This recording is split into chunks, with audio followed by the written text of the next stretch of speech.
Hello everyone, आज है 12 अगस्त और आज हम लोग 12 अगस्त से बनने वाले सभी इंपॉर्टेंट करंट अफेयर्स को डिस्कस करेंगे और इनसे जितने भी अदर फैक्ट बन सकते हैं उनको भी डिस्कस करेंगे। तो चलिए देख लेते हैं अपना फर्स्ट क्वेश्चन। फर्स्ट क्वेश्चन है, हाल ही में केंद्रीय गृह सचिव कौन बने हैं?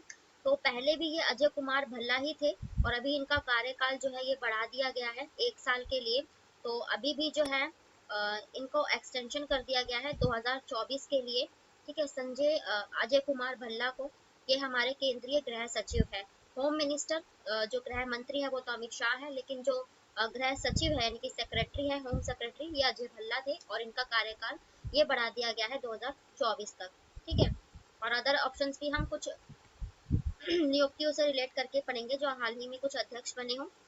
जैसे अभी हाल ही में प्रवीण सूद यानी ये सीबीआई यानी कि सेंट्रल ब्यूरो ऑफ इन्वेस्टिगेशन के अध्यक्ष बने थे। विनय मोहन क्वात्रा ये हमारे विदेश सचिव है यानी कि जो एक्सटर्नल अफेयर्स जो सेक्रेटरी है वो, क्योंकि विदेश मंत्री तो डॉक्टर एस जयशंकर है। अजय कुमार संजय कुमार अग्रवाल की बात करें तो मैंने आपको कल ही कराया कि central board of indirect tax यानी कि केंद्रीय अप्रत्यक्ष कर के और ये जो अध्यक्ष बने हैं ये संजय कुमार अग्रवाल बने हैं। ठीक है, तो नेक्स्ट क्वेश्चन। विश्व तीरंदाजी चैंपियनशिप में स्वर्ण जीतने वाले पहले भारतीय पुरुष कौन जो है खिलाड़ी बने हैं? तो ऐसा पहली बार आया है कि तीरंदाजी यानी कि जो आप लोगों ने सुना होगा जो आर्करी होती है, तो उसमें ओजस देव तले ने ये खिताब जीता है और पहले वो भारतीय बन गए हैं इसमें गोल्ड मेडल लाने वाले। और काफी मेडल तो आए हैं लेकिन जो पहली बार गोल्ड मेडल लाए हैं तो वो यही लाए हैं, ओजस है ना। और इन्होंने गोल्ड मेडल जीता है। और इसमें जो फीमेल आपको दिखाई दे रही है तो इस चैंपियनशिप में ओजस देवतले और अदिति स्वामी है। ये तो अदिति स्वामी इसमें जो है ना ब्रॉन्ज मेडल जीता है इन्होंने। और ब्रॉन्ज मेडल इस प्रतियोगिता में जीतने वाली सबसे कम उम्र की पहली भारतीय बनी है ये।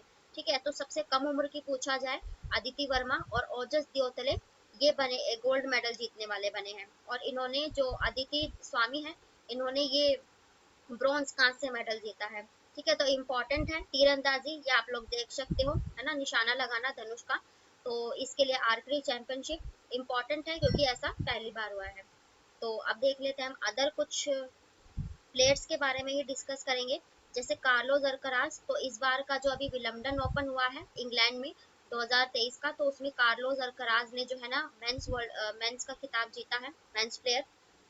नोवाक जोकोविच की बात करें तो इस बार इन्होंने, कार्लोस अल्कराज ने अपना पहला विलम्बडन ओपन नोवाक जोकोविच जो सर्बिया के खिलाड़ी हैं इनको हराकर ही जीता है। नोवाक जोकोविच ने अभी जो शुरुआत में ऑस्ट्रेलिया ओपन होता है फिर फ्रेंच ओपन होता है, इन दोनों में ही नोवाक जोकोविच जीते थे। तो तीसरा ग्रैंड स्लैम विलम्बडन ओपन ये कार्लोस अल्कराज ने जीता। मैंने आपको बताया 4 ग्रैंड स्लैम होते हैं टेनिस के, तो उसमें से अभी 3 हुए हैं। ठीक है, तो यूएस ओपन अभी लास्ट में होगा। अब क्रिस्टियानो रोनाल्डो की बात करें तो क्रिस्टियानो रोनाल्डो ये पुर्तगाल के प्लेयर हैं, फुटबॉल प्लेयर हैं ये, और काफी चर्चे में रहते हैं। मैंने आपको इनके फैक्ट भी कराए थे कि पूरे जो वर्ल्ड में सबसे ज्यादा अगर प्लेयर्स में किसकी फॉलोइंग है ट्विटर पर तो ये क्रिस्टियानो रोनाल्डो है। और प्लेयर्स में अगर कोई अरबपति है ये फुटबॉल में, तो ये सबसे ज्यादा संपत्ति क्रिस्टियानो रोनाल्डो के पास ही है। अब हम देख लेते हैं other next question. Next question है, हाल ही में किस राज्य ने गैंडों के संरक्षण के लिए राइनो टास्क फोर्स का गठन किया है या स्थापित किया है? तो ये राइनो टास्क फोर्स जो है बिहार राज्य ने गठन किया है। और बिहार राज्य में आप ये जो राइनो का संरक्षण यानी कि गेंडों का संरक्षण किया जाएगा, तो ये वाल्मीकि व्याघ्र परियोजना यानी कि ये जो वाल्मीकि टाइगर रिजर्व है वहां पर इनको संरक्षित किया जाएगा। और लगभग बस एक टाइगर जो इनका अभ्यारण्य है उसमें सिर्फ एक गेंडा है। और अदर अभ्यारण्यों की बात करें तो ज्यादा से ज्यादा 2-3 मिला के ही वहाँ गेंडे होंगे, तो वहाँ पे नाम मात्र के लिए गेंडे हैं। इसीलिए इनके राइनोस के संरक्षण के लिए, जो एक सिंग वाले गेंडा कहते हैं राइनोस को, तो इनके संरक्षण के लिए इसीलिए बिहार ने ये पहल चलाई है। ठीक है, और सबसे ज्यादा राइनोस कहाँ पर, तो ये असम में पाए जाते हैं। असम में जो काजीरंगा नेशनल पार्क है वो एक सिंग वाले गेंडे के लिए ही फेमस है, तो कंफ्यूज नहीं होना क्योंकि ज्यादातर जो है ये असम में ही चलते हैं एक सिंग वाले गेंडे के लिए फेमस, लेकिन क्योंकि बिहार में ये लुप्त हो रहे हैं इसलिए बिहार ने ये परियोजना चलाई है। और अब बिहार की बात आई है, बिहार की राजधानी हो जाएगी पटना और मुख्यमंत्री हो जाएंगे बिहार के नीतीश कुमार। ठीक है, और बिहार से हाल ही के करंट अफेयर डिस्कस करेंगे तो भारत का सबसे बड़ा रबड़ पुल, रबड़ डैम जो बनाया था फाल्गु नदी पर, ये बिहार में ही बनाया गया था। एथेनॉल पॉलिसी लागू करने वाला पहला राज्य बिहार ही था। और अभी सीता माता की सबसे बड़ी मूर्ति सीतामढ़ी इलाके में जो है ये बिहार में ही बनी थी। और सबसे बड़ा इस बार का भारत का रामायण मंदिर जो बनने जा रहा है वो भी भारत में ही बनेगा। ठीक है, तो ये कुछ बिहार से रिलेटेड फैक्ट थे। और वाल्मीकि टाइगर रिजर्व ये बिहार में ही हो जाएगा। और अब हम कुछ प्रोजेक्ट्स की ही बात करेंगे। जैसे अभी मैंने बताया था कि 2023 में ये जो 50 साल पूरे हैं प्रोजेक्ट टाइगर के, जो 1973 में शुरू किया गया, और फिर 1992 में टाइगर एलिफेंट प्रोजेक्ट शुरू किया गया था, यानी कि हाथियों के संरक्षण के लिए। तो अब इन दोनों प्रोजेक्ट को ना मर्ज कर दिया है। मर्ज करके इनका जो है अब इनके जो फंड दिए जाएंगे, तो मर्ज करके इनमें फंड दिए जाएंगे, टाइगर और एलिफेंट प्रोजेक्ट को ये जोड़ा गया है। तो ये कुछ अदर फैक्ट थे। अब अदर ऑप्शंस भी हम इन्हीं से रिलेटेड करके पढ़ेंगे। तमिलनाडु, तमिलनाडु ने अभी जो है ना गिद्ध संरक्षण केंद्र जो है स्थापित किया था, गिद्धों के जो प्रजातियां वहां लुप्त हो रही है उसके लिए। और फिर एक लॉरेंस नाम का पक्षी होता है उसके संरक्षण के लिए भी।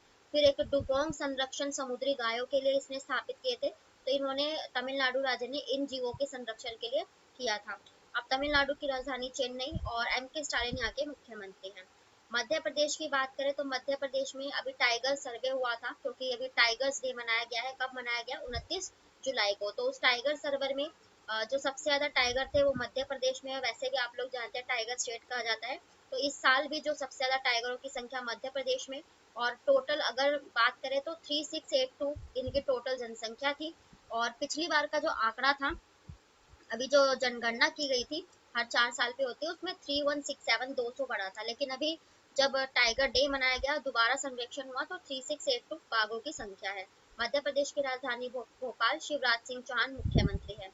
हरियाणा की बात करें तो इसका एक कालेसर नेशनल पार्क आपको पता होगा। तो कालेसर में लगभग जो है ना 100 साल बाद एक टाइगर की प्रजाति यहाँ पर लगभग देखी गई थी, इसलिए इम्पोर्टेंट चर्चा में रहा था।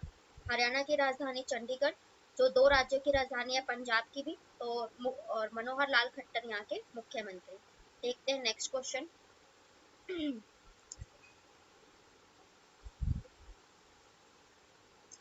नेक्स्ट क्वेश्चन है डेज से रिलेटेड है। भारत छोड़ो आंदोलन दिवस कब मनाया जाता है? तो ये हर साल आप लोग जानते हैं 8 अगस्त को मनाया जाता है। भारत छोड़ो आंदोलन, जिसे क्विट इंडिया मूवमेंट के नाम से भी जाना जाता है, क्विट इंडिया मूवमेंट 8 अगस्त और 1942 में शुरू किया गया था। आप लोग जानते हैं क्रिप्स मिशन 1942 में भारत आया था, जिससे जो है ये लोग चाहते थे कि जब युद्ध चल रहा था, ब्रिटेन के द्वितीय विश्व युद्ध चल रहा था, तो ये हमारी हेल्प चाहते थे। और बदले में अंग्रेज कह रहे थे कि हमें आज़ादी देंगे, तो उनके ऊपर भरोसा नहीं था इंडिया को। और फिर जो है जब ज़्यादा भी अपना हम लोगों ने जो है शक्ति बरती, तो जब से इन्होंने हमने जो है 1942 में 8 अगस्त को ये क्विट इंडिया मूवमेंट शुरू किया, जिसमें गांधी जी ने कौन सा नारा दिया था? करो या मरो का नारा ये गांधी जी ने इसी समय दिया था। आप देखेंगे अदर ऑप्शंस भी हम डेज से रिलेट करके। 1 अगस्त को हम world web day, W day, जिसकी स्थापना टिम बर्नर्स ली ने की थी 1982 में। तो 1 अगस्त को ये डे मनाते हैं। 6 अगस्त को मैंने आपको बताया हिरोशिमा डे मनाते हैं। और हिरोशिमा जिसमें जब द्वितीय विश्व युद्ध अमेरिका ने ये जो जापान का हिरोशिमा है इसमें परमाणु बम गिराए थे। और 9 अगस्त को हम नागासाकी डे मनाते हैं, क्योंकि 9 अगस्त को फिर अमेरिका ने इस पर नागासाकी में बम गिराए थे। 7 अगस्त को हम 2 डे मनाते हैं। एक तो भाला फेंक दिवस मनाया जाता है, ये जो नीरज चोपड़ा है, जो भाला फेंक से संबंधित खिलाड़ी हैं, उनके जब उन्होंने ओलंपिक में गोल्ड मेडल जीता उसकी याद में। और एक हैंडलूम डे यानी कि हथकरघा दिवस, क्योंकि आप लोग जानते हैं 1905 में जब स्वदेशी आंदोलन शुरू हुआ था, तो हम स्वदेश से बनाई जाने वाली जैसे खादी वगैरह की बहुत जो है प्रेरित किया जाता है इनको करने के लिए, इसीलिए हैंडलूम डे मनाया जाता है 7 अगस्त को। ठीक है, तो ये कुछ इम्पोर्टेंट डे थे। तो ये थे आज के आपके डेली के करंट अफेयर्स। और इनसे जितने भी अदर फैक्ट या जीके बन सकते हैं सभी को मैंने कवर करने की पूरी कोशिश की है। तो वीडियो पसंद आए तो प्लीज़ लाइक करें, चैनल को भी सब्सक्राइब करें ताकि नोटिफिकेशन आप तक पहुंच सके। फिर मिलते हैं नेक्स्ट वीडियो के साथ, तब तक के लिए बाय, राधे राधे।